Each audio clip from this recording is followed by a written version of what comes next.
স্বেচ্ছা রক্তদানের সারা দেশের মধ্যে জনসংখ্যার অনুপাতে ত্রিপুরা অনেকটা এগিয়ে আছে। এটা সম্ভব হয়েছে রাজ্যের মানুষের সামাজিক দায়বদ্ধতার কারণে।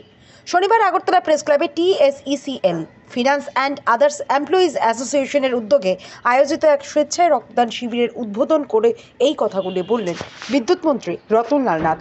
তিনি অ্যাসোসিয়েশনকে এই ধরনের সামাজিক উদ্যোগ গ্রহণ করার জন্য ধন্যবাদ জানান। যে ভারতবর্ষের যতগুলি রাজ্য আছে লোক সংখ্যা অনুযায়ী রক্তদানে পার্সেন্টেজ অনুযায়ী আমরা অনেকটা এগিয়ে আছি। এটা একটা খুব গুড সাইড এবং এই উদ্যোগটা আপনারা নিয়েছেন।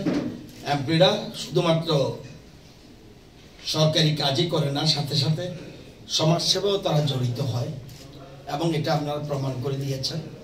আগামী দিনে আরো বেশি মাত্রায় এই ধরনের কাজে, সামাজিক কাজে যত আমরা করি না কেন, সবচেয়ে বড় কাজ হলো সমাজসেবা।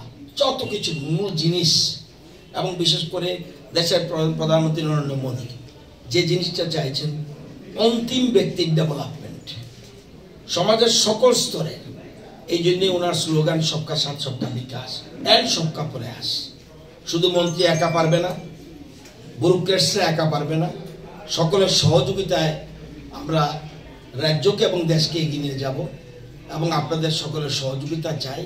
আজকে আমরা বর্তমানে আমরা জানলে খুশি হবেন যে নীতি আয়োগ যে সিদ্ধান্ত নিয়েছে যে উন্নয়ন বলতে যেগুলি বোঝায় যে 17টা গোল থাকে, উন্নয়নের মূল যে কতগুলি গোল লক্ষ্যমাত্রা সেগুলি 17। এর মধ্যে অ্যাসপিরেন্ট,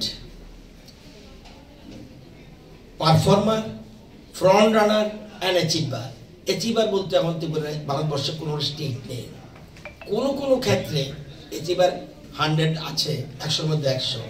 আমরা কিন্তু অ্যাসপিরেন্ট থেকে বেরিয়ে, পারফর্মার থেকে বেরিয়ে আমরা কিন্তু ফ্রন্ট রানার স্টেটে পৌঁছে গেছি এবং